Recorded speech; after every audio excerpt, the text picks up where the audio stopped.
Hello, Rush Nation, and welcome to the 5 Yard Dynasty podcast. Today, I am your host. Rich has made it official last week that I am now going to have the reins. So I am your host, Liam, at the FSA Tweets on Twitter, and as I've already hinted that Rich is still here. So, Rich at Dynasty Island on Twitter, how are you doing, bud? I'm good. It's nice that I get hinted that I'm appearing on the pod. I didn't realise that it was being taken away from me, Liam. I'm not saying that it'll be taken away from you, but we've got a massive 2 weeks behind the scenes recording wise because we've got about 5 podcasts we need to record just because of the guests and schedules that we need to fit in. But first of all, guys, Rich's birthday was yesterday. That's why we're late, so blame Rich. But Rich, how was your birthday, buddy? It was very good. I'd like to say that we postponed it 24 hours to fit in better with free agency, but yeah, no, it was my birthday yesterday. I spent most of the evening looking after my little one who's got chickenpox. So yeah, not quite the birthday you dream of, but yeah, it was all good. It was all good. Right, I'll stop ripping into you now. Should we get straight into it? Because we've got a massive, absolutely massive show. If you don't know, this has been the past 2 days has been the legal tampering period, which is where free agents can't actually sign deals, but they can essentially commit to deals that they have talks with different teams. So that started I think it was 4:00 on Monday, Rich. Correct me if I'm wrong. Nope, you're right. And then it's ending today, tomorrow. Oh, I should know this. I think it's 48 hours. So I think it has 4 ended. PM Eastern, yeah. So I think we're good. I don't know when the moratorium passes, but yeah, I think we're legal tampering and new year is official now, I believe. Well, there we go. Happy League New Year, everyone. But we thought we'd start with some significant news because when I say some, there has been a lot, and I mean a lot. Yes, Rich, you can't get away from the significant news this week. Sorry, mate. Not really, but sorry. So we'll start off with probably the biggest news coming into this week.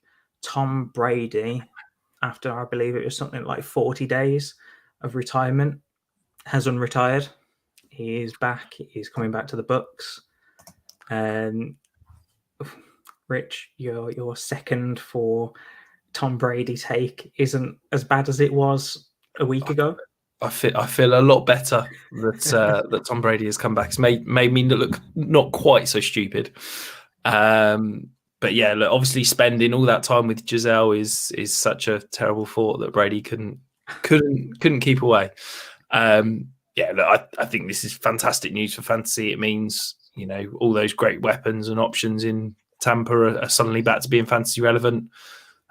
If you're a contender, I think Tom Brady's a fantastic buy if you can get him for a second. Because we heard that about 6 weeks ago, Rich. Yeah, but at least he's not retired now, so you know that he's going to give you probably back end QB1 production this year, and I'd easily pay a second for that. To be honest, I'd probably pay a late first for that right now, but I don't think you have to pay that, to be honest. So moving on in the news, we had Zach Ertz re-signed with the Cardinals. I believe this happened just before free agency hit, or the legal tampering period hit. He signed a 3-year, $31 million deal. One thing I'm going to caveat with this for you guys, listeners, a lot of the numbers that we're telling you are just being what has been reported. We haven't had a chance to look at all of the deals individually to see how they're structured. So, as I'm sure you're sick of us saying now, Aaron Jones, when he signed that contract, even though it's a 4-year X amount deal, it kind of looked like a 2-year deal, and they've restructured it, and it still kind of looks like a 2-year deal. So even though I say 3 years, 31 mil, it could be a very short and front-loaded deal. So Zach Ertz has re-signed with the Cardinals. And then we've also got a massive trade I mean, not as big as the Russell Wilson trade last week, but Cowboys wide receiver, or no longer Cowboys wide receiver, Amari Cooper was traded to the Browns. So that trade looked like Amari Cooper and a 6th round pick from the Cowboys to the Browns for a 5th and a 6th. So really, Rich, it's a swap of 6 for the Browns and a 5th for Amari Cooper. That will most likely come down to the deal being quite big. But what do you feel about that, mate? I think it's an incredible deal. I think for the Browns, I think it's fantastic. You know, they've got a clear hole as that number one receiver. I think, yes, Amari Cooper isn't your prototypical X, but he's a guy that, you know, is better than anything that they were going to get anywhere else. And to get him for a 5th and essentially a trade of 6th, I think it's a fantastic deal. I think some of the reports coming out, and you always take this with a pinch of salt, because whenever a player leaves, all the journalists kind of dig out all their rubbish stories about a player, and he's been trashed by a few people coming out of Dallas, but potentially some questions around maturity and kind of culture fit and that sort of things. But on paper, this is a great move for the Browns. Who's going to be throwing him the ball? I don't know. You know, yes, that contract was big, but it's, as we'll come on to, is perhaps not as big now. A few players have been signed in the free agency period. I think it's interesting, isn't it? Because the Cowboys basically said, we want Gallup and Schultz rather than Amari Cooper, and that was essentially the decision they made. I mean, for the cap hit that Amari Cooper was going to carry on the Cowboys, you could fit what Gallup and Schultz have ended up signing for within that. So I can see where they're coming from. You don't really need Cooper, Gallup, Schultz, and Lamb. I mean, they wanted it last year and it didn't quite work out through injuries, but I can understand why they've done it. Moving on, Kirk Cousins signed an extension, a 1-year, $35 million deal, fully guaranteed, which is crazy to me. The crazier part is he's got a no trade clause now. The reason he's done this is for him personally, it's fully guaranteed, and he has a no trade clause. So that means he can say no to any trade to a team that he doesn't want to go to. But the benefit for the Vikings in this is they get to push a bunch of cap back into next year and give them a bit of room for wiggle this year. Then another trade happened. You have Carson Wentz got traded to the Commanders. That happened, I think, in kind of a result of the Russell Wilson trade and then the Aaron Rodgers re-signing. I'm sure we covered this last week, didn't we, Rich? The Aaron Rodgers re-signing? Yeah, we covered Rodgers and Russ, so. And then Wentz I think was Thursday, wasn't it? So yeah. So I just wanted to double check we weren't going to cover it twice. So yeah, the Wentz trade happened. That's a swap of seconds in the Colts' favor, a 22 third and a 23 third that turns into a second if Wentz plays 70% of snaps, which I'm sure teams seem to love putting in there for Wentz for some reason. And then Washington get back Wentz and a 7th. And obviously the Colts second. So, Rich, how do you think this impacts Wentz and impacts, I suppose, Terry McLaurin is the biggest one here? It's a bit of a nothing, isn't it? I think for Wentz, for me, he's not moved really at all in terms of valuation. He was always going to end up as a starter somewhere. It was just a case of where. I think he's too good a quarterback not to be starting. I don't think he's a good enough quarterback to lead his team to many wins. But look, he's my QB 24. He's a plug and play kind of QB 3. I think if he was anything more than that, I'd be a little bit depressed. For Terry McLaurin, I've never been the biggest Terry McLaurin guy. I've never understood the people that have held him up as a top 12, top 15 wide receiver when the guy's never done anything more than I don't think he's had a top 20 season in his career. And he's sneaky old because he was a late declare from college. I think he's 27, something like that. I'm not going out and buying Terry McLaurin off the back of this news. It's kind of just a bit of a nothing. He sits in at that sort of wide receiver 20 range. Don't feel particularly excited about anything to do with this move, but I guess for the Commanders, I'm sorry, I'm going to keep calling them Washington. I guess for Washington, it basically means they're not panicking now, and I think that they can still look for the long-term option, because I don't think Wentz is that at all.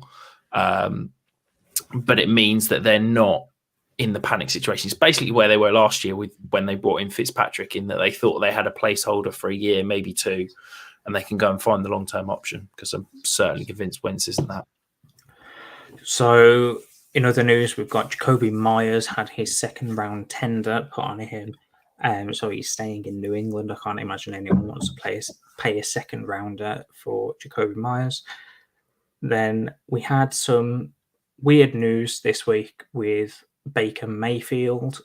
He essentially put a goodbye message onto his social medias, but nothing has come out around why he's done that. Apparently, it was more him just kind of having a bit of a look back and be a bit more appreciative. But I don't know where this goes. I think that is the end of Baker and Cleveland. I know that there's been a lot of talk around, and a lot of rumors around Cleveland moving on. There's been a lot of rumors about Deshaun Watson potentially being traded there, but I believe I saw before we went live, Rich, that they are now out of the running. The Browns are.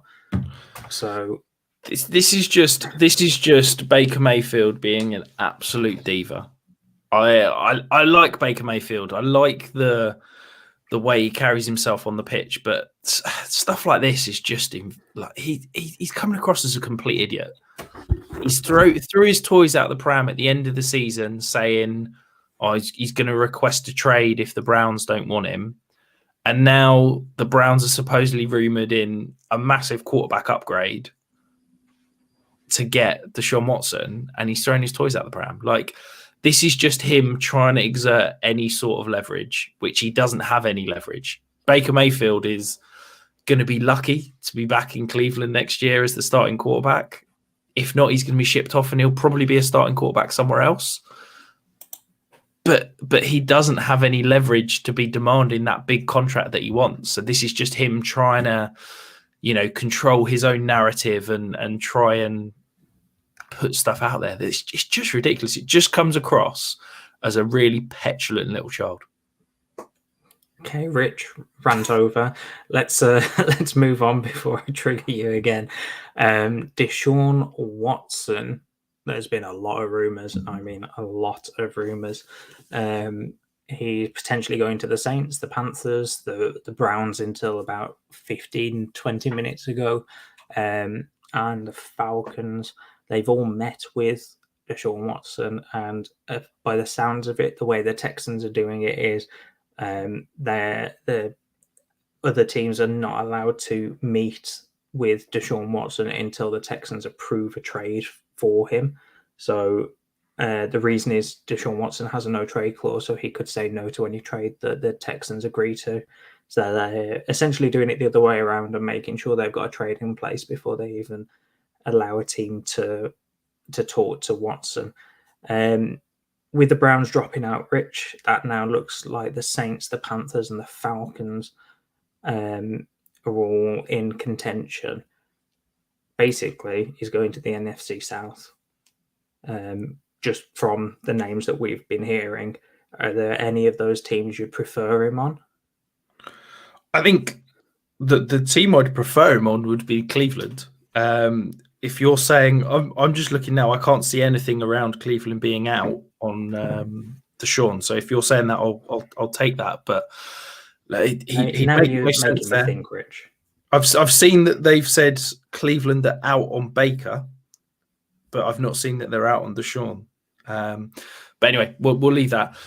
I think the favourite is the Saints. I think that makes too much sense. I think they're in a position where they can go and be really aggressive. I'm not quite sure how they're going to manage the potential cap gymnastics to try and get him. They're already tight up against the cap. I know that they do it every year and they restructure contracts to get under the cap. But Deshaun Watson's not coming with a small cap number, and I'd be very interested to see how they're going to try and do the gymnastics to get under that.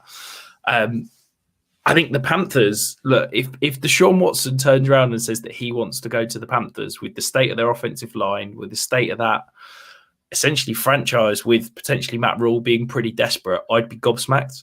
I think that the Panthers obviously are desperately interested in Deshaun Watson, but the fact that Deshaun Watson has that no trade clause and can essentially pick his own destination, I'd be gobsmacked if he picked the Panthers because, okay, they've got DJ Moore.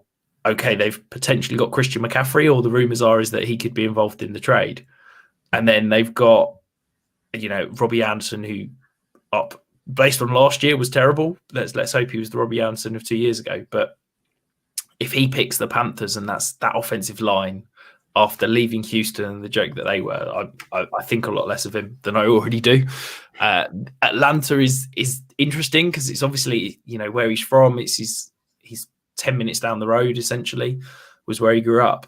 But they're in probably a worse situation than the Texans in terms of what they got. If they were to trade him, they'd basically have Kyle Pitts, AJ Terrell, and nothing else. I presume they would have traded away a load of picks to get Deshaun Watson. So I think if he goes anywhere other than the Saints or Browns, I'd be gobsmacked. I think Saints are clearly the favourites. But I'd be very intrigued to see him on the Browns because I think that roster's pretty much ready to go. They've gone and got that number one receiver in Cooper, and they're pretty much there now. The offensive line is fantastic. Obviously, the running game's electric. The defense is built, to win now. If they could maybe add another receiver in free agency or another receiver in the draft, that could be an absolutely monster team. In what is already a loaded AFC, let's be honest. Yeah, so I've just had a look and I can't find the news that I was looking at, so I don't know where I've got that from. So the Browns are still in, guys. Yeah, I see Diana Rossini of ESPN. She said, after some conversations, even if the Cleveland Browns are not able to land quarterback Deshaun Watson, the sense I get is that Baker Mayfield will still consider other options. So maybe I misread that. Yeah, maybe it looks like they're moving on from Baker, which, let's be honest, I'm not gobsmacked by. But yeah. So other news, Davante Adams, he's come out this week and said that he will not play on the franchise tag that has been given to him. Rich, I said this in a few leagues. I'm not sure whether I said it in the 5-yard chat. But I think this is Adams trying to play his leverage because he knows that the closer he gets to the season, the less leverage he has. I'm not 100% on whether he's actually not going to play because of all of the mentality, all the mentality that I've seen of Davante Adams. He's always spoken about playing for every dollar that he can get. So that would completely be against what he's got at the moment. Maybe it is a short-term pain for long-term game situation and he doesn't want to risk not getting a big payday by getting injured this year, but I can't see it happening personally. I think he's going to play. It's non-news to me that I read that and immediately just deleted it and moved on because every player that is franchise tagged ever says, I'm not willing to pay on the franchise tag. Because nobody wants to do it. Everybody wants a long-term contract. If you're Davante Adams, what would you rather? Play for $20 million for 1 year with no long-term security, or sign, a 4-year, $130 million contract with $50-60 million guaranteed? Of course, you'd take the latter rather than the former. And I think the only leverage Davante Adams has got right now in order to get that long-term contract is to basically say, I'm not going to play. And, we talked about the Rodgers contract last week. We've seen the numbers come out this week. They've cleared that $20+ million in cap space with Rodgers' contract to push everything to go all in this next year or two. Davante Adams is a massive part of that. And I think it's non-news. Davante Adams is going to get signed to a long-term deal. It's just a matter of when, not if, for me. And then following the Amari Cooper trade to the Browns, Jarvis Landry was released. I can't remember whether it was a few days or a few hours or a day later, but it was released. And then news just before we went live, Julio Jones was released from the Tennessee Titans. So, Rich, how do you feel about Julio getting released? Not hugely surprised, if I'm being honest. Obviously, it wasn't much in terms of dead cap hit, and I think he was 20 plus mil in terms of his cap hit this year. So it's not hugely surprising to see him out the door. I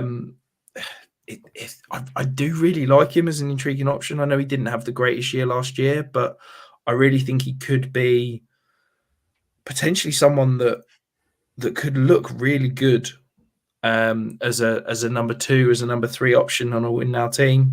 I'm just looking now. So the Titans saved only 3 million in cutting him by the looks of it. So not a huge cash saving, but I guess they felt that he wasn't worth the money he was getting. Look, would you be shocked if you saw Julio Jones essentially just sitting out for the next month or so, and he can, after the draft, pick the best destination? There's plenty of teams. Could he go and join maybe Cleveland if Deshaun Watson goes there and be the wide receiver 2 opposite Amari Cooper? There's plenty of landing spots, and I think he's going to be able to pick the home that basically gives him the best opportunities to go and win a title. So for Julio Jones, this is probably a really good thing, and I wouldn't be shocked if we saw over the next week or 2 whether perhaps this was Julio Jones pushing to be released rather than necessarily the Titans releasing him as such. So, Rich, with the significant news finally out of the way, 22 minutes into the pod, let's start with the big news that has dropped over the past 48 hours. Who has been signed or who has committed to signing, because they can't actually sign at this point, to signing a deal with either a new team, or some people have actually re-signed as well. Rich, will start off with the very first deal that dropped that was fantasy relevant anyway. Chase Edmonds signing with Miami, 2 years, 12.6 mil. Do you like this signing? I absolutely love it. I love this landing spot. I can still see Miami drafting a back or maybe adding a lower on the depth chart back, but I absolutely love this. I think he's going to be the lead back in Miami. Yes, I have to say, it is whoever Chase Edmonds, agent is, and the Miami brass. It's incredible work, because considering they signed the contract within, 2 minutes of legal tampering opening, it's incredible work. How his agent and Miami were able to agree to the financials, the exact length of the contract, the guaranteed money in 90 seconds. Send that, to Adam Schefter or Ian Rappaport, whoever broke it, so that they could send the tweet out. That's incredible work, because I'm not sure I could do that in an hour, let alone 90 seconds. So hats off to their agent. He's obviously a very impressive man. No, in all seriousness, really like the deal for Miami. I think it's he's the kind of guy that I like going and buying in free agency. It's that middle tier that, if he doesn't work out, you've not spent much money.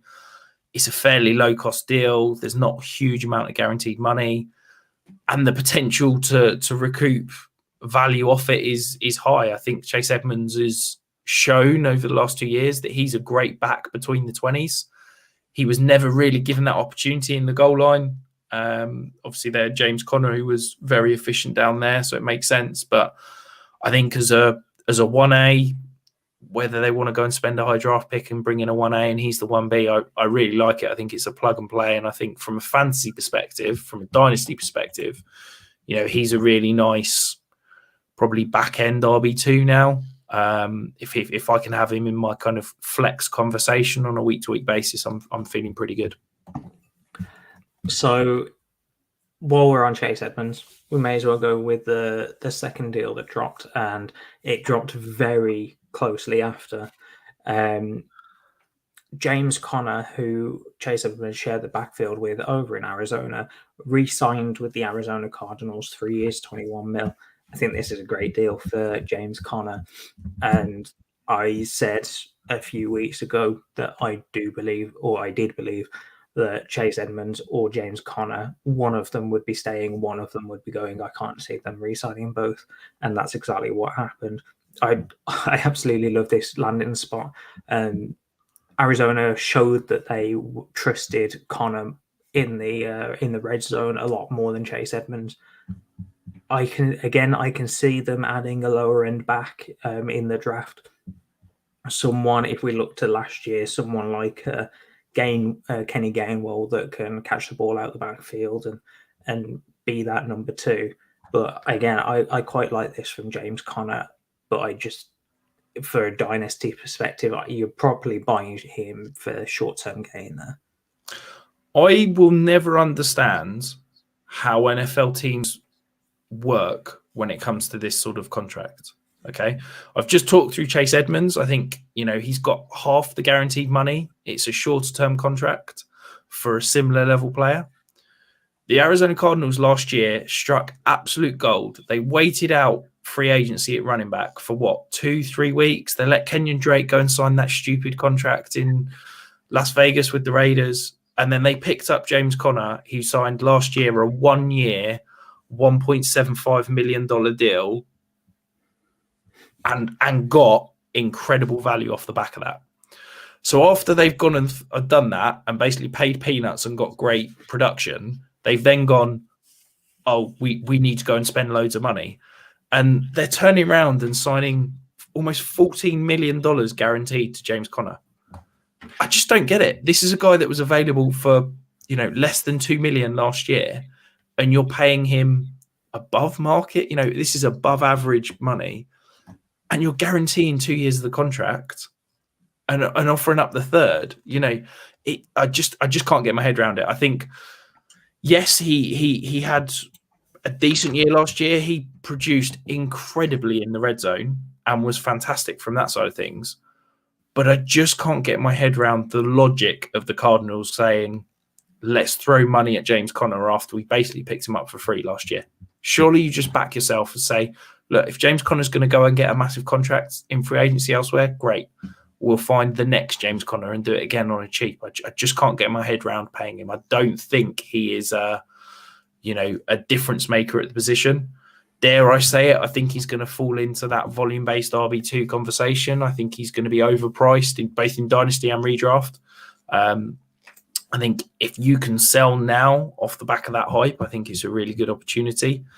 I've just been asked by one of my patrons that he's been offered a 2023 first straight up for James Conner, and that was absolutely a smash. Right now, I'd take probably 2 seconds. If I can get the 111, 112 in this year's draft, I'm probably taking that for James Conner right now. I really don't think he's going to be as productive next year as he was this year. I know people are probably thinking, but he was so fantastic from a touchdown perspective last year, and now Chase Edmonds has gone. Well, look, DeAndre Hopkins didn't exactly have an incredible year last year. I think this offense is going to be more productive through the air. And I think that James Conner's definitely being overvalued by many in Dynasty at the moment. So, Rich, the next few I'm going to clump together because they are all gone to the Jaguars and they're all receiving options. So, if you haven't seen any of the news for the past 48 hours, the Jags have been spending I don't even know a metaphor. They've just been spending a ridiculous amount on players that I probably wouldn't have assumed that they would have. So, first of all, Christian Kirk broke the internet as the first big wide receiver contract to go down. And it was a 4-year, $72 million deal. But I know, Rich, you're going to get into it in a minute. When you look at the contract, it is a little bit different when you're looking at the yearly specifics. But yeah, that was a huge contract. You've also got Zay Jones signed a 3-year, $24 million guaranteed deal with upside to 30 million. Again, that's crazy money for a guy that was the wide receiver, 3 on the Las Raiders. Vegas Raiders. Yeah, I nearly said Oakland Raiders. That's why it took me so long. I had to think of the actual name. And then they decided to address their tight end position, and they added Evan Ingram. So out of those three, Rich, the two wide receivers, I'm not a huge fan of.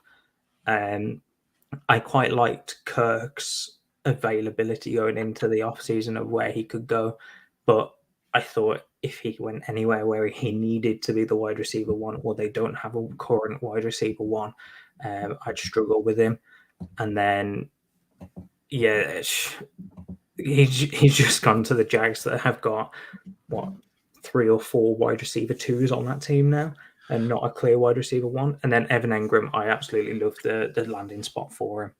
Yeah, I get the Evan Ingram deal. I think it's a 1 year prove it deal. We've shown flashes. He had a fantastic rookie year. Bring him into a new landing spot. Doug Pedersen's had really good success with tight ends in his time, whether that be in Philadelphia or obviously in Kansas City before that. I think I completely get that. I think that signing, yeah, it's probably a little expensive, but you have to pay a little bit of a premium to get Evan Ingram in the door. I don't. The other two contracts are absolutely mind-blowing. Okay, Zay Jones is, to me, a replacement level receiver. Okay, this is a guy that was traded from Buffalo to Las Vegas. I think a 5th or 6th round pick. He was basically given away. I don't get why you're paying that. This is the kind of guy that you can get for a couple of million. Kendrick Bourne last year went to the Patriots for, I think, what was it, $5 million a year. He is twice the receiver that Zay Jones is. It's not like, yes, Zay Jones is a guy that can move around and play a few different positions on offense. He can contribute a little bit on special teams, but he's not like an incredible guy that brings everything to the table. He is massively overpaid, and I just can't get my head around it. Why you're paying him, $8 million a year, I just can't get it. I don't get why you're going to throw in that money at Zay Jones and saying we have to have Zay Jones. Wait it out. Wait out a week. In a week's time, there will be plenty of equivalent guys to Zay Jones that you can get for a similar contract. I can't get my head around that at all. The Christian Kirk deal, yes, I've talked on Twitter plenty about this. The initial report was absolutely mind-blowing. That was top 3 wide receiver money ever in terms of that 21 average salary.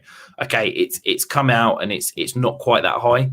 We're around that $80 million range. Okay, that's essentially the contract that Kenny Golladay signed last year as the prized free agent who had shown that X potential, had shown as a really great guy in Detroit. And yes, he had a terrible year last year in New York, but this contract for Christian Kirk is just mind-blowing. He's an average wide receiver 2-3. He's a guy that needs to play out of the slot to, he's the seam stretcher. He's the deep threat out of the slot, which is a really useful role. But you don't go and pay a premium for it. There's now reports that they're having to look to trade Laviska Shenault because they need the space for Christian Kirk to get there. I just don't get it. Another contract, which I'm messing up your running order here, Liam. So Russell Gage signed with the Bucks for a 3-year, $30 million deal. Okay. Russell Gage is a better receiver than Christian Kirk. I'm sure everybody's going to be like flabbergasted that I've said that. Okay. Go and look at any of the data.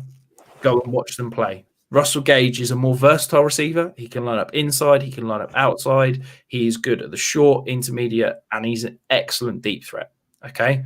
Russell Gage has a higher yards per route run. He has better advanced stats when you look at contested catch percentages.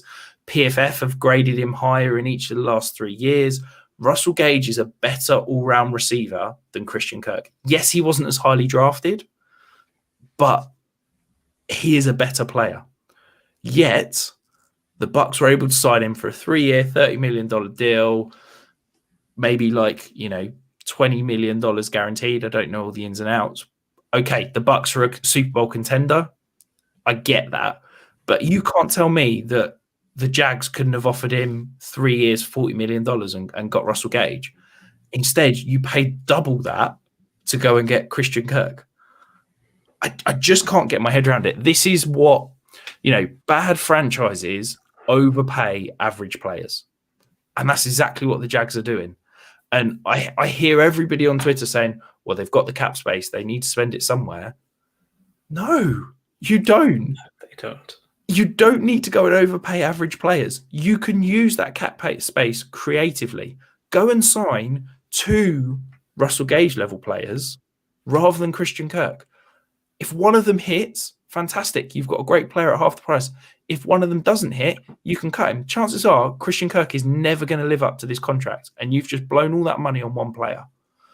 Use your cap space selectively, smartly. There will be a team over the coming, weeks that will be trying to get off a contract. If you've got cap space, look at what Cleveland Brown did 7-8 years ago with the Brock Osweiler deal. They got a free second-round pick because they were willing to take on the cap space to take on Brock Osweiler from the Texans. Why can't the Jags do that again this year? If you've got the cap space, use it. But the crazier thing is not only have they used that cap space terribly this year, they've not even used it this year. They've pushed all those contracts into next year. Russell Gage, Foyesade Oluokun, and Brandon Scherf have all got tiny cap hits this year and are all got cap hits of 20 million plus next year. Why? If you've got all this cap space and you need to use it, front load the contract so that if they do flop, you can get off it. If they hit, you're in a great position in 2-3 years' time where you've got someone overproducing their contract. As it is, the Jags have basically said, we're not going to use our cap space this year on these players. We're going to push it into 2023 and 2024. Well, that's when you need to start allocating money for Trevor Lawrence. That's when you need to start thinking about that big contract. That's when you need to start penciling that into your cap space.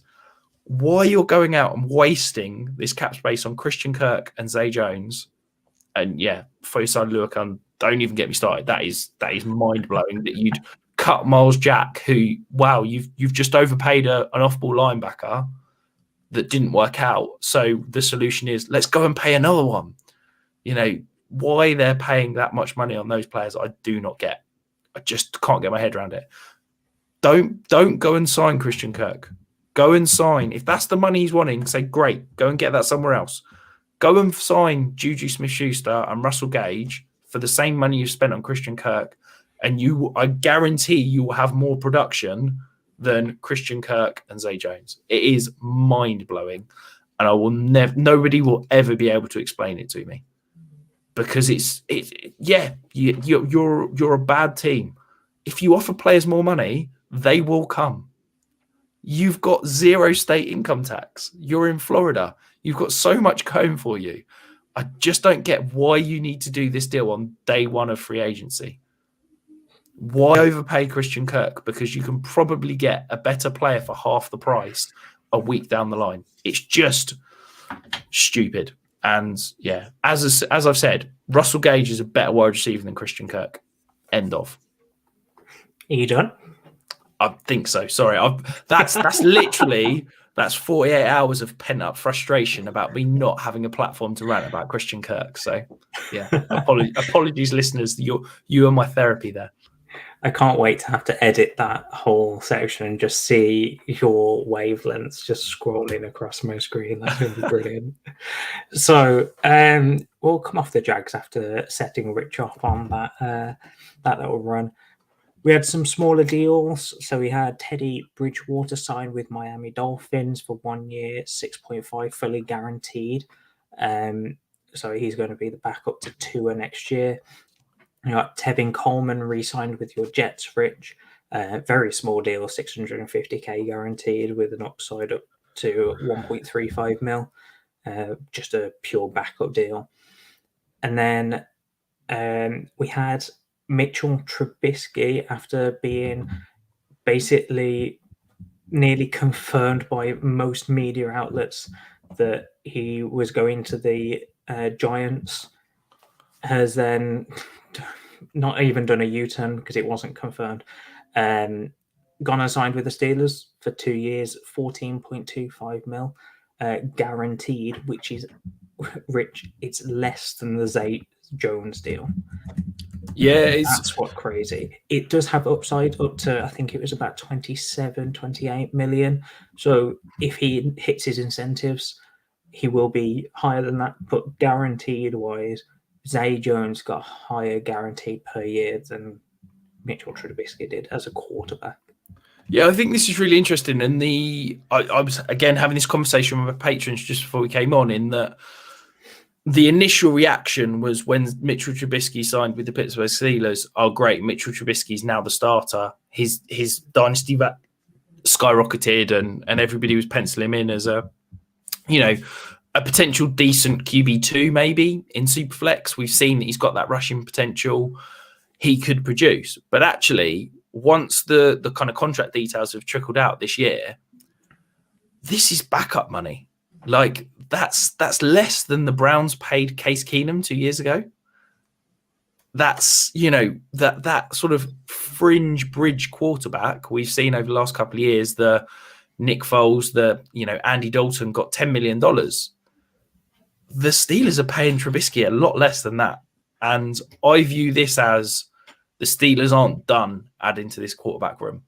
I think that this is, to me, almost confirmed that they're going to draft someone, or they really like what they see in Dwayne Haskins. I noticed they tendered him at original round tender, which means he's back next year.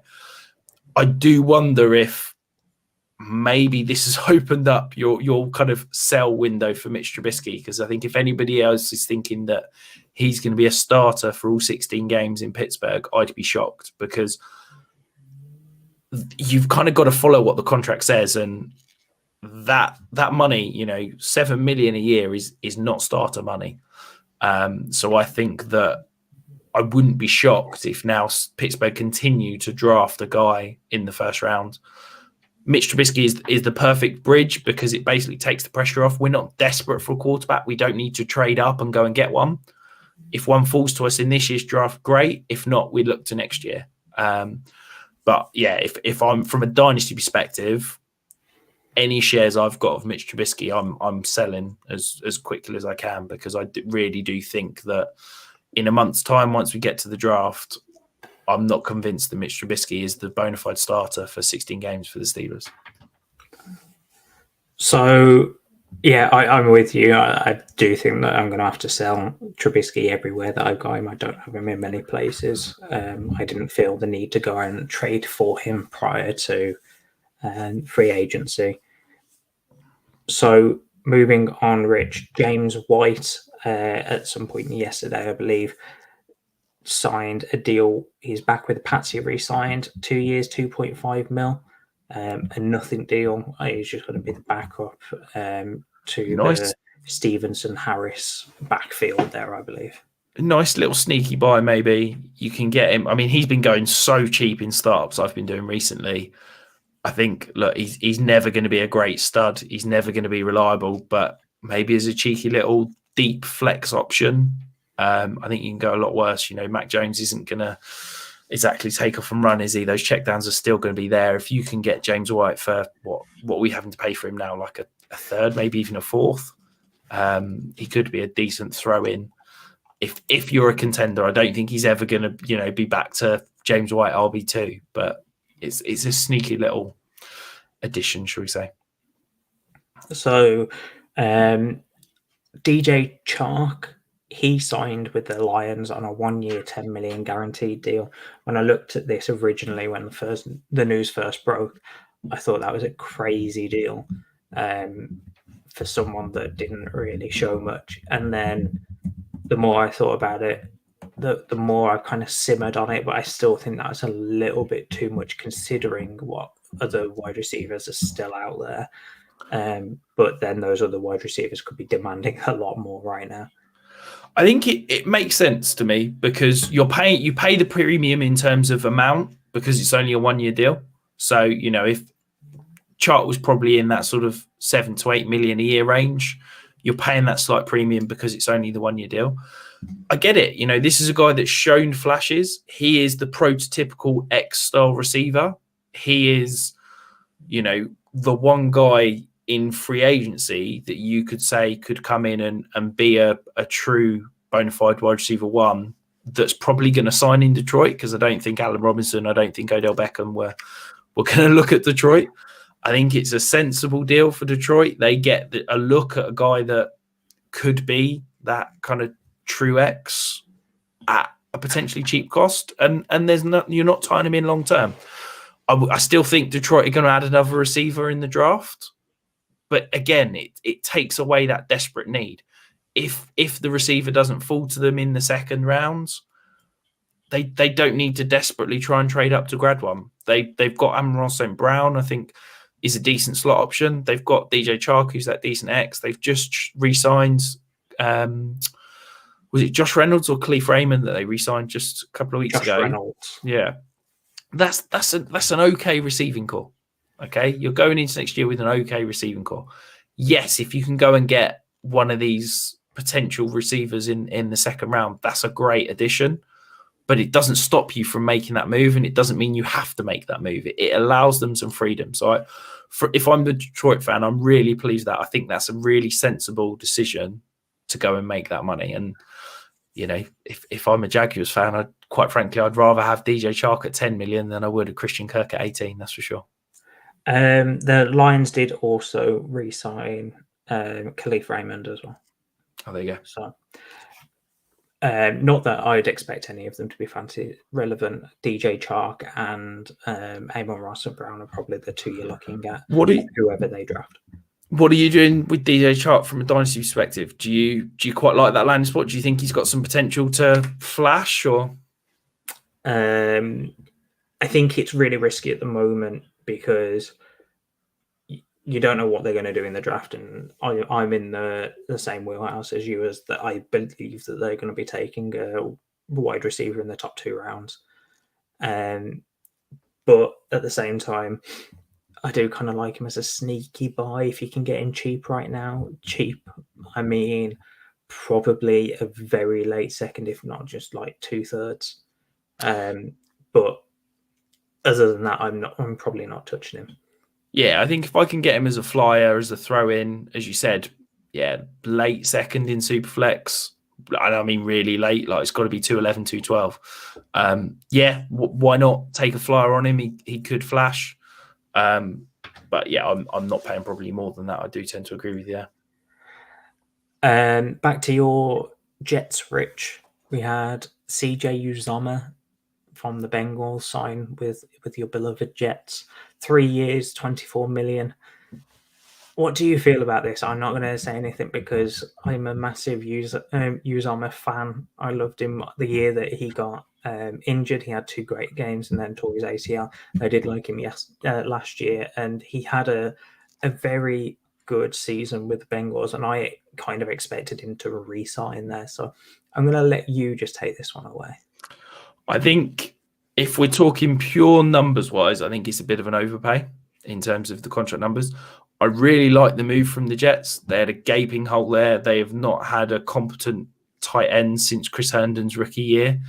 And I think that this plugs a hole. I'm convinced that they're still drafting a tight end.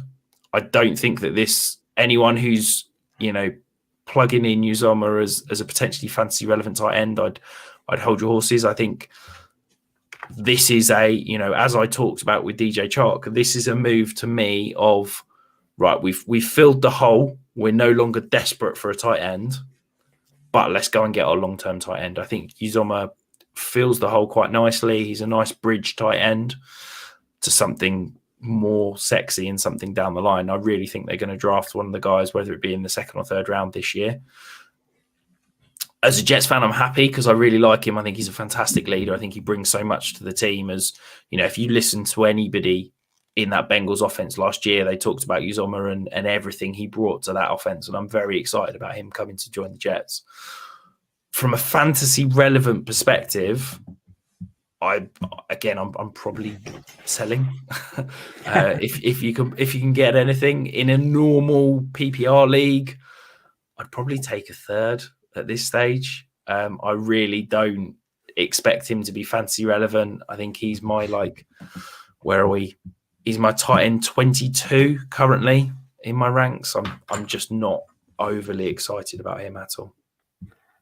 In some smaller deals I've got on here, Jakeem Grant signed with the Browns, a 2-year deal. I didn't quite catch the monetary value there. You've got Donta Foreman signed with the Panthers, 1 year, $2 million deal. So he's going to be backing up McCaffrey after a very, very decent season coming back from that Achilles injury last year. Then Tyrod Taylor, however you pronounce it, signed with the New York Giants, 2-year, $11 million guaranteed, up to $17 million incentives. So he's going to be backing up.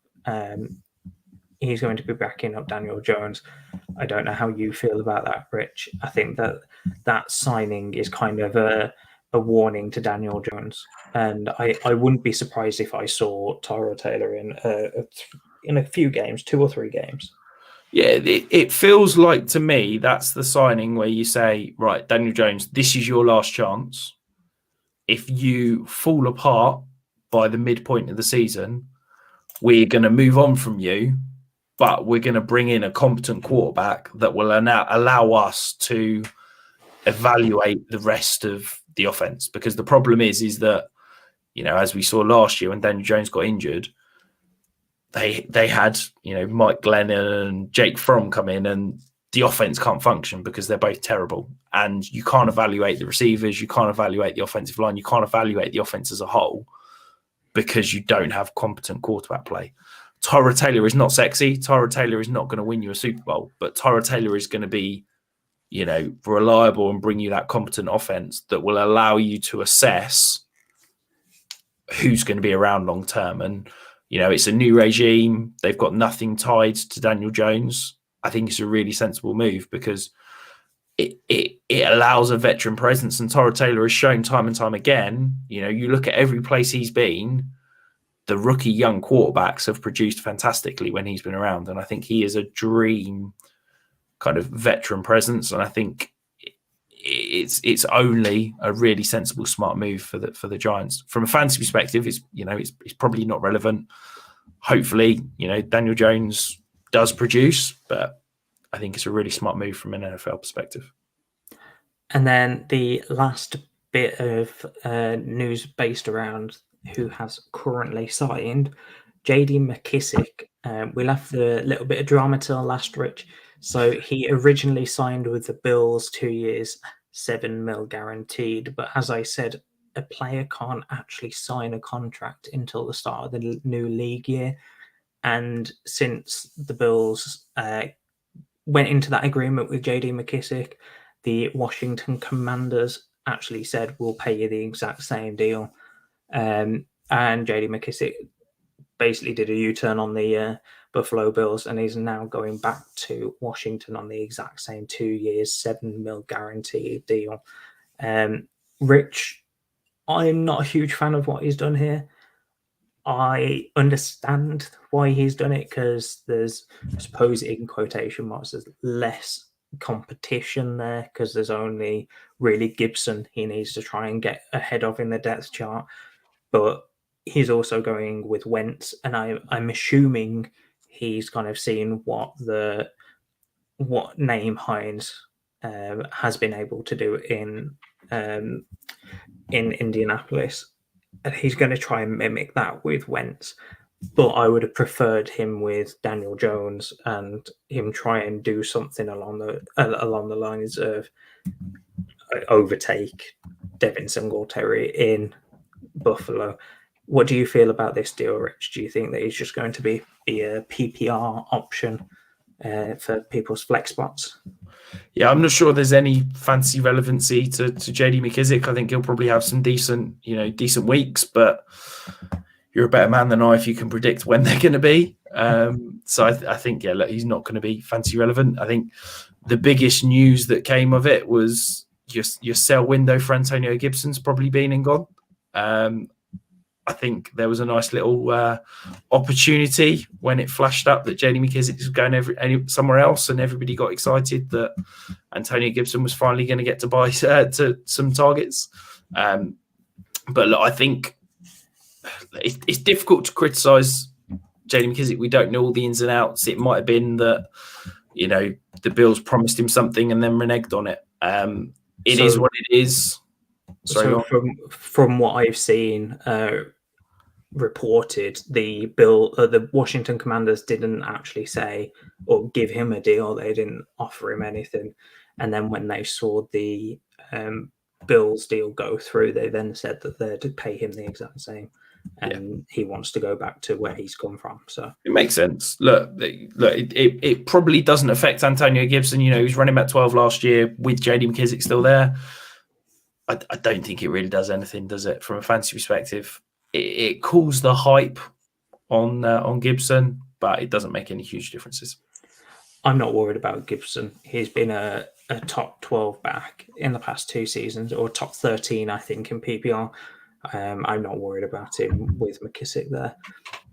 But Rich, that concludes this segment. Let's just do a quick recap of who is left in free agency. Wide receiver wise, still some of the big names, and if not all of the big names that we really thought of. So obviously Julio Jones, who got released, is in the market now. You've also got Allen Robinson, Odell Beckham Jr., Jarvis Landry, Juju Smith-Schuster, and Will Fuller, all ready to sign with a team. I think they're holding out a little bit to see what the market's going to be like. Is there anyone there that you necessarily want to touch on? I think it's a really interesting bunch. I think Allen Robinson, I really hope is back to the Allen Robinson of old, and just last year he was just dropping because he didn't get his contract. I think Julio Jones, as I said, could be a really interesting guy on the market. Odell Beckham, I fully expect to re-sign with the Rams. We're probably not going to see him much at the beginning of the year after that ACL tear. Jarvis Landry, I think, has got more left in the tank than I think Dynasty managers believe. You could probably get him for, you know, probably fab right now. And I think I wouldn't be shocked if he signed somewhere that meant, you know, he could win a title and be competitive. I really thought that he was going to sign as the wide receiver 3 in Tampa before Russell Gage signed there. So maybe he goes to another contender. Could we see Jarvis Landry at somewhere like the Bills, something like that? There have been rumors that Jarvis Landry is signing with the Chiefs, but that was right after he got released. I know that you don't like it, but I don't believe that's the only rumor that we've seen so far. Every free agent receiver is signing with the Chiefs at some point. Look, I really like Juju, and I think he could be, you know, in the right hole, a fantastic fit. And you know, I'm a glutton for punishment when it comes to Will Fuller. I'm ready to get hurt all over again. So, looking at the quarterback position, the only real name that still hasn't signed is Jameis Winston. There's still quite a couple of spots that need a quarterback, Rich. If you could, I'm going to put you on the spot here. If you could pick one place that you would like to see him go and you think is feasible, where would that be? For Jameis? For Jameis, yeah. And I'm not allowed to say back with New Orleans. You can say wherever you want.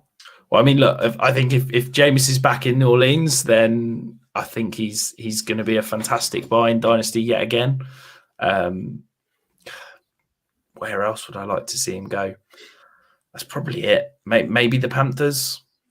I'm not sure he'd be able to survive behind that offensive line. But yeah, look, if Deshaun Watson doesn't end up in New Orleans, I want Jameis to be back there because I really think that he could be something special from a fantasy perspective if he does end up there. Fantasy running backs that are still left. You've got Rashad Penny and Leonard Fournette. When the news of Tom Brady unretiring came, I thought Leonard Fournette would have been one of the first people to sign back with the Bucs, but he still hasn't signed anywhere, Rich.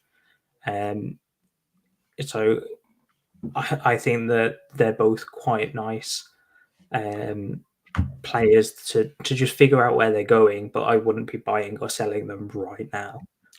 No, I think it's one of these strange situations where if you're willing to take the risk, the return on your investment on Fournette or Rashard Penny could be huge, because if they end up, if Fournette ends up back with Tampa, or if Penny ends up as, the 1A in pretty much any team, the return on that investment and their fancy production could be huge. But the risk is massive, because Fournette could end up anywhere. Penny could end up sitting out in free agency for weeks and end up having to take a backup role somewhere, and then you've kind of burnt yourself. I'd imagine the guys that roster Penny and Fournette probably aren't wanting to sell low, but I'd certainly be sniffing around it. If you can get Leonard Fournette for, what do you think, Liam? If you can get him for a second, and I'd probably be happy paying an early second, maybe even a late first. I think mid-second for me is where I'd go, just because I know if he goes somewhere that isn't Leonard Fournette friendly, I'm not sure how I feel about his production. But I think you could get it done for a mid-second. But it's definitely risky. I reckon, though, I don't know if I'm giving Leonard Fournette maybe too much credit. Well, if you've got the potential to go back to Tampa after what he did in Tampa last year, I'd like to think the only place he's going is a better home than Tampa. I'm not sure. I'm not sure. I don't think anybody's out there is going to give him massive money. So the only reason he wouldn't sign in Tampa is because he's picking a better situation. I don't know what that better situation would be, but that's what I'm thinking. So I'm thinking, if the money's not going to be massive, it's got to be a better solution, or he just re-signs in Tampa. And I think, look, if Leonard Fournette is back in Tampa, he's an RB1 this year. Yeah, I agree. I wouldn't go RB1. I'd probably say high-end RB2. He was what, the RB4, RB5 last year? He was good, don't get me wrong. Yeah, I'm not saying he wasn't. I'm just saying I don't fully guarantee that he's going to be an RB1 next year just because he re-signs with the team. I'll take you on that, Liam. If Leonard Fournette, that offensive line has dipped, has improved. They've just traded for Shaq Mason. They've upgraded at guard. At guard, yes, but yeah. So they've upgraded at guard. Okay. Centers come back. The tackles are still there. Ali Marpet just needs to come out of retirement, and then they've upgraded the offensive line. I'm going to sit here and say, Liam, well, let's have a bet. We'll have a drink on it. If Leonard Fournette is back in Tampa next year, and I reckon he's an RB1. I feel like I'm giving you a lot there. Like, there's a lot of situations where Leonard Fournette is not. Yeah, I'll do that. I'll do that. Okay, there we go. We'll do that. A cocktail of your choice. Yeah, sounds good to me. Okay. The last bit of news that I wanted to cover was breaking news.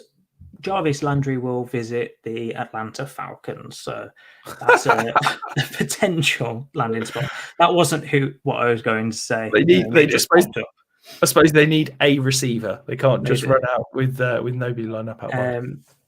So another name that I'd forgotten on this list is your boy Kadale Patterson, Rich. I think the Falcons is the best landing spot for him, but we'll see where that goes. And Austin Hooper was also cut from the Browns. I missed that on my significant news section earlier. So David Njoku is now the tight end one there, and Austin Hooper is free to sign with whoever he wants. Rich, I want to plug a couple of things before we go. So keep an eye out on all of the 5-yard rush, on the 5-yard rush website. All of our Dynasty writers are hard at work getting articles out. I know Emerson dropped 2 last week on the Russell Wilson trade. I've got one that I'm editing for Dan at the moment, and then another one for Antonio that I'm editing at the moment. And Emerson, I believe, is bringing out another one as well. Emerson's on absolute fire at the moment. Content is flying. So Guys, make sure you're checking out the website or the 5 Yard Dynasty 5 Yard Rush accounts on Twitter, because everything will be posted on there. And if you're in the JTT Cup run by Matt from Twitter, that's it. I've got 4 more of those I can use, Rich. So he has released all of his divisions this week, today. Rich, I know that you're in the South Division. I think it's like the South Coast and Surrey Sorry, Division. South Coast. Yeah, it's basically everywhere I've lived through my life is where, apart from if you remove Loughborough, everywhere I've lived is basically where everybody's from. So yeah, it's quite nice sort of to get to know people from my neck of the woods. And then I'm from, or I am in the Cheshire and West Mids Division, also known as the Group of Death. I took exception to that. Why? Of course you did. Of course you did. I have no idea why, but I'm taking it. You're in it, Liam. It can't be a group of death. Rich, I beat you in most of the Dynasty leagues last year. Let's not forget that. So, yeah, if you're in the JTC Cup, make sure you check out your division. And Rich, is there anything you want to plug? I know we've got a UKFFC announcement tomorrow. No, still get your tickets. There's still a few floating around. They are selling very fast. Yeah, get in, because you don't want to miss out, and they could be running out very soon. So that's it from us. I know that Murph is working on a website page on the 5 Yard Rush website to track all of the still free agents, and he's also bringing out some podcasts around the free agency frenzy. So keep an eye out for those. But until next week, guys, we'll see you later and have a great week.